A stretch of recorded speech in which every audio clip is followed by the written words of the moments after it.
समय था। एक बस रास्ते से गुजर रही थी। बस के पैसेंजर्स नींद में थे। ड्राइवर जैसे तैसे नींद रोकते हुए बस चला रहा था, लेकिन बस की स्पीड फास्ट थी।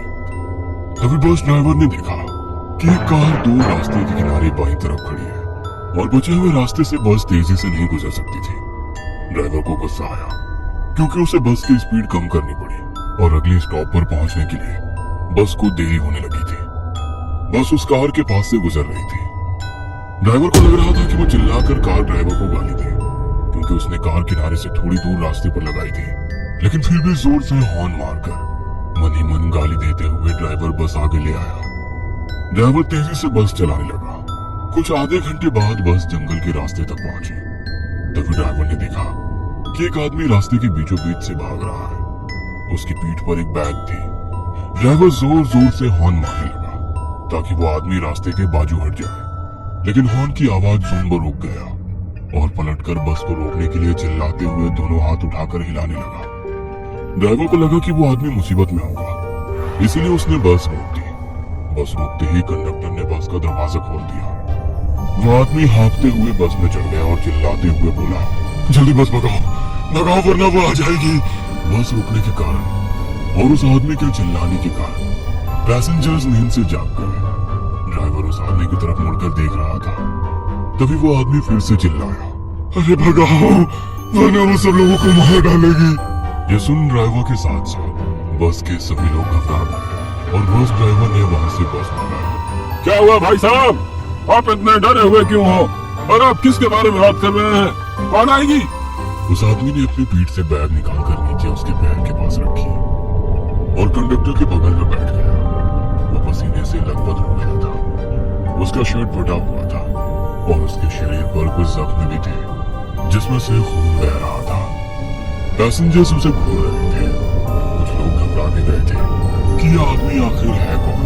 आप कौन हो भाई और ऐसा क्यों भाग रहे हो और किससे भाग रहे हो? वैसे उस आदमी ने बताना शुरू कर दिया, मैं सत्या हूँ। मैं पीछे वाले कलहरी गांव के रेलवे स्टेशन पर चौकीदार का काम करता हूँ। मेरा कुछ 5-6 दिन पहले कलहरी रेलवे स्टेशन पर ड्यूटी लगा था।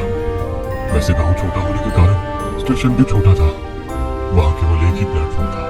वहाँ के लोग रेलवे का कुछ बहुत कम ही इस्तेमाल करते थे, क्योंकि एक ट्रेन रात में 2 बजे आती है जो सीधे सोलापुर से होकर कन्याकुमारी की तरफ जाती है और फिर वही ट्रेन दूसरे दिन सुबह 4 बजे वापस मुंबई की तरफ जाती है। दिन में बस 10-12 और कभी कभी तो 2-4 और कभी कभी तो रेलवे स्टेशन पर कोई पैसेंजर आता भी नहीं है। मैं वहां जाकर बहुत खुश था, क्योंकि पार्किंग में कभी कभार गाड़ियां रुकती थी। उसके बाद तो मैं प्लेटफॉर्म के एक बेंच पर जाकर सोता था। पहले 1-2 दिन तो सब कुछ नॉर्मल रहा, लेकिन तीसरे दिन अमावस की रात आई।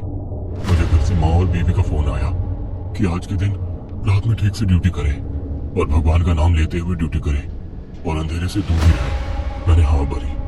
उस रात पूरा स्टेशन खाली था। मुझे हर रोज की तरह उस रोज भी कोई काम नहीं था। टिकट काउंटर पर बैठा स्टेशन मोबाइल में घुसा पड़ा था। पैसेंजर्स नहीं आते, इसलिए स्टेशन पर कोई कैंटीन या ठेके वाला भी नहीं था। मैं प्लेटफॉर्म के बेंच पर बैठा झपकी ले रहा था। तभी मेरे पीछे से एक छोटा बच्चा चिल्लाते हुए आया, बचाओ काका बचाओ। उसके चिल्लाने से मैं डरकर जाग गया। मैंने आंखें खोली और मुड़कर देखा। वो 8-9 साल का बच्चा मेरे पास ही आ रहा था कि तभी मुझे को देख जोर से चिल्लाया, मुझे छोड़ दो। और वहां से टंकी की तरफ भाग गया। मुझे कुछ भी समझ में नहीं आ रहा था कि आखिर ये क्या हो रहा है। वो छोटा बच्चा कौन था और किससे बचाव बोल रहा था। मुझे देख वो घबरा कर क्यों भागा। वो बच्चा भागकर टंकी के पीछे छिप गया। मैं चौंका हो गया और अपने हाथ में लाठी उठाया। वो बच्चा जिस तरफ से आया था उस तरफ देखा, लेकिन वहां से कोई भी नहीं आया। कुछ देर उसी जगह पर ठहरा रहा। वो बच्चा उस टंकी के पीछे छुपकर जोर जोर से रो रहा था। मुझे उसकी चिंता सताने लगी, इसीलिए मैं टंकी के पास चला गया। टंकी के पीछे अंधेरे में वो छुपा हुआ था।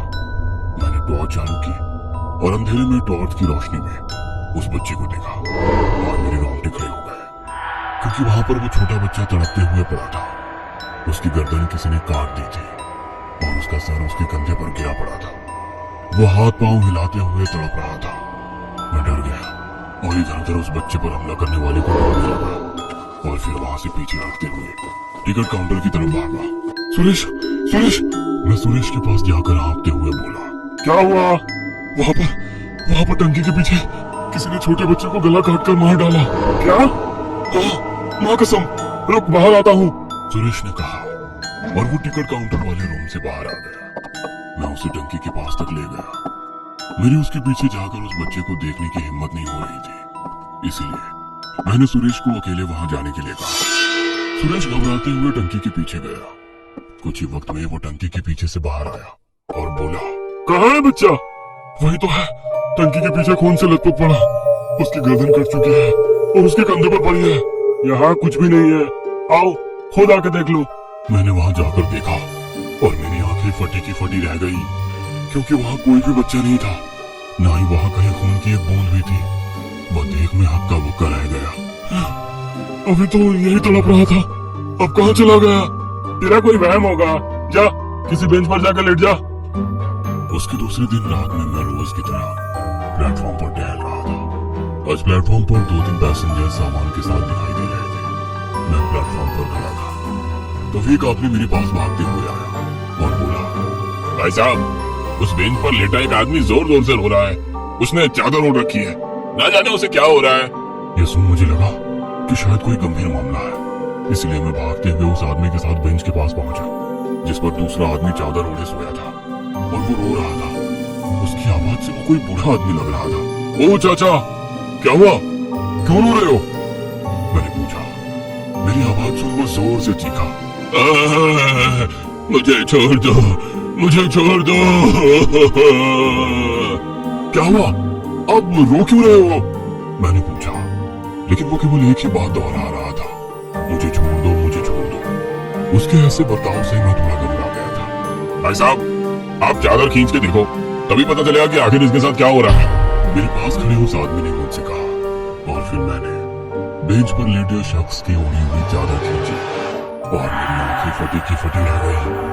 मेरे रोंगटे खड़े हो गए, क्योंकि बेंच पर एक बूढ़े आदमी का सर कटा शरीर था और बेंच पर खून फैला हुआ था।